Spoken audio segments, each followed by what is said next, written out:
Hello guys, good morning, happy partners all over the world, and this is Coach Marjorie Josma, former OFW from Kuwait, 25 years old at isang single mom at isa sa mga napauwi for good ng sobrang ganda ng sistema ng grupo natin which is Royals International Empire.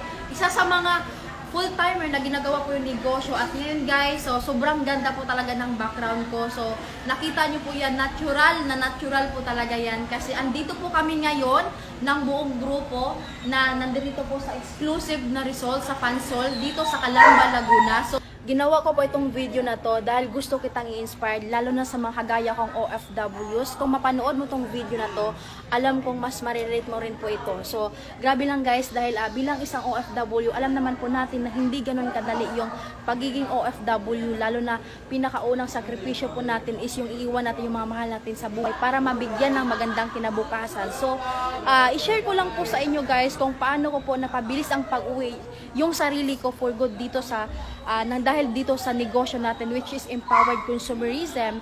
Dahil po sa ginawa ko lang din po itong negosyo na to, nakilala ko lang din po ito part-time. So grabe po guys kasi ang nag-invite lang din po sa akin dito is hindi ko po kakilala, through Facebook lang din po kami nagkakilala. So imagine nyo guys na naalala ko pa dati na yung pinangpuhunan ko po dito is pinangutang ko lang talaga. Pinangutang ko patubo pa, kulang pa sa sahod ko yung tubo dito. Pero grabe guys, sobrang na-miss lang po talaga ako kasi alam naman po natin na lalo sa mga kagaya kong OFWs, yung iba, alam ng iba na hindi rin ganun kadali yung pinagdaanan ko doon, na hampas ng hanger, na tawag nito na manyak din ng amo, na kahit anong gawin mo, bawal yung cellphone. Pero grabe, ito nga yung sinabi ko sa sarili ko na kung gusto ko talaga may magbago sa sitwasyon na meron ako, yun lang talaga yung ginawa ko. Mas lalo ko nilakasan yung loob ko, mas lalo kong tinapangan ko yung desisyon ko para mas makabilis ang pag-uwi ko for good. So isa po ako naglakas ng loob na ginawa tong opportunity na to, yung empowered consumerism, habang nasa ibang bansa po ako. So grabe guys kasi hindi ko po to yun pinagsisihan. Yung pinangutang ko po yung pang-join ko dito, naalala ko before, yung pang-join ko dito at tumakas pa ako sa amo ko kasi hindi, kahit pagpapadala is hindi po talaga ako papayagan. So sabi nga kung gusto may paraan, di ba?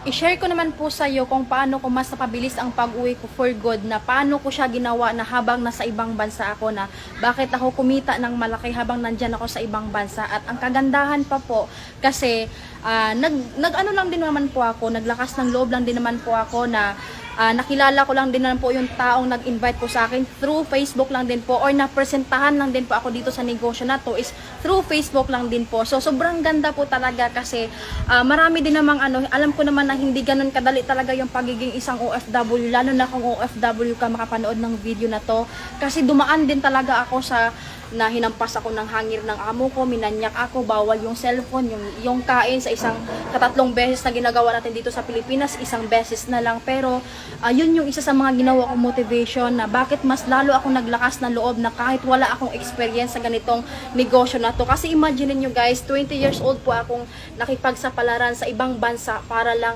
mabigyan ng kinabukasan yung mga anak ko at saka yung pamilya ko. Pero grabe guys, kasi naglakas ng loob ako na ginawa to at sinubukan tong negosyo na to. So naalala ko pa dati, yung pinang-join ko dito sa negosyo na to is pinangutang ko pa at patubuan. So kung magkano yung sinahod ko before, mas malaki pa sa sinasahod ko yung patubo dito sa negosyo, sa pinautang sa akin na pera. Pero grabe guys, pati pagpapadala, sobrang din talaga, parang pagsubok din talaga, sinubukan talaga ako kasi meron ako isa sa mga na-realize talaga dito sa ginagawa sa negosyo po natin na isa sa mga yung mga bagay na hindi pala ibig sabihin yung isang bagay na pag once na hindi mo siya nakuha is hindi ibig sabihin is hindi siya para sa iyo.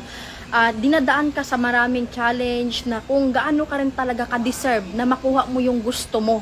So isa yan sa mga kasi dahil sa pangutang ko na yon, sa sobrang naganda po nangyari is nagkaroon po ako ng savings na 203,927 just 2 months lang po yan kasi last September po is kumita po ako ng 100,000 plus. Grabe guys, so imagine niyo guys, yung kumita po ako ng ganyan. So sa ibang bansa times 5 ko pong kinikita dito sa negosyo. Ang kagandahan po kasi nai-enjoy ko siya at nagkaroon ng time freedom kasi bilang isang OFW na alam ko na isa sa pinapangarap ng mga kagaya kong OFW na magkaroon po talaga ng time freedom, na hindi po na tawag nito yung lagi na lang hawak yung oras ng amo. Grabe kasi imagine niyo guys na dati pangarap ko lang din naman to. Dati lang naman ano lang naman yung pangarap ko dati. Ang gusto ko lang naman dati is kumita dito sa negosyo na to na 20,000 per month kasi yun yung sinasahod ko sa ibang bansa. So ang kagandahan po kasi dito ako sa Pilipinas, pero grabe pala magbigay si God ng blessing pag once na sineryoso mo talaga, lalo sa empowered consumerism, mas lalo mong sineryoso at ginawa mo lang talaga ng ginawa mo talaga yung sistema ng grupo natin. Grabe guys, sobrang ganda po talaga ang buhay na nag-aantay sa'yo dito. Sobrang nakakatuwa lang talaga guys kasi yung 100,000 ilang buwan kong pagtatrabahuan ko yon diyan sa ibang bansa. Ilang buwan ko pong ilang puyat, pagod, pagmumura ng amo ko yung aabutin ko para lang makuha ko tong ganitong result. Kasi akala ko naman yung parang ko dati kasi feeling lang natin before dati na parang feeling ko lang dati na tawag nito nakakulong parang hanggang doon na lang. Hindi pala, tayo lang din pala naglilimit sa sarili natin kasi alam nyo guys, lalo na tayong mga OFW, mga kapwa OFWs na deserve natin yung magandang buhay. Kagaya po nito na magkaroon ng time freedom, na lalo na kasama ko yung team ko na parang pamilya ko na rin po. Kasi isa po sila sa mga tumulong sa akin kasi kung hindi rin dahil sa kanila, hindi rin dahil sa grupo na to, wala ako dito ngayon kasi sa sobrang ganda po talaga ng sistema. So ang masasabi ko lang po talaga sa mga kagaya kong OFWs na ginagawang part-time tong negosyo na to kahit sa ibang bansa, hindi po nababasihan kung ano tawag nito, kung full part-time mo siyang ginagawa, kung full-time attitude mo siyang ginagawa. Walang imposible na habang nandiyan ka sa ibang bansa, kikita ka ng malaki. Kasi wala tawag, marami na pong nakagawa na kumikita ng malaki habang nasa ibang bansa. So, ang kagandahan lang po talaga kasi kung sa part-time before kasi na kumita po ako ng 6-figure habang nandiyan sa ibang bansa. So, paano na lang pag once na full time ko na. Kaya yun ang nangyari po talaga na hindi ko talaga hindi ko talaga akalain. Iba talaga magbigay ng magandang buhay sa empowered consumerism kasi kakaroon ka ng time freedom, na kumikita ka ng malaki. So ang kagandahan pa po nun guys kasi kung napapansin nyo po na dito sa inano ko po na picture na na-edit po dito sa sa income ko po sa DTC account ko na kumita po ako ng 203,927,000. So meron po dyan sa baba na nakalagay po dyan na may mga travel 37 travel GC. So guys, pwede na po pala ako makapag-travel sa ibang bansa, sa Korea. Pipili po ako dyan kung ano yung bansa, pinakaunang bansa na pupuntahan ko para tawag na pupunta sa ibang bansa para makisaya, ayun, magpasyal, mamasyal na hindi mo kailangan magtrabaho. Grabe guys, sobrang sobrang ganda po talaga ang buhay. Nag-aantay sa'yo dito pag once na ginawa mo tong negosyo na to at once na mas lalo mong sineryoso tong negosyo na to. Kasi lang naman ako dati, sumubok lang din naman. Kasi kung ikaw yung isa sa mga naimbitahan dito sa negosyo na to, bilisan mo lang. Balikan mo sino yung nag-invite sa'yo. Kasi, mag-decide ka, mag-join ka na. Kasi, iba talaga pag once na nag-decide ka, tapangan mo lang yung decision mo. Kasi kung ano yung tapang natin na pumunta sa ibang bansa, dapat yun din yung lakas ng loob na sumusubo ka sa mga ganitong opportunity. Kasi, kung alam mo makapagpababago, kung ano yung merong sitwasyon ka ngayon, gawin mo siya. Kasi, iba ang nag-aantay sa'yo dito sa negosyo na to, sa empowered consumerism. Kasi guys, mas masarap na kumikita na nag-i-enjoy mo yung time freedom. Kasi deserve natin yung magandang buhay, lalo na sa mga kapwa ko OFWs na alam kong nahihirapan na talaga yung iba. May maganda yung trabaho, pero mabait yung amo, pero isa pa rin sa pinapangarap ng mga kabayan ko, kagagaya kong OFWs na makasama yung mga mahal sa buhay, na magkaroon din ng ganitong time freedom.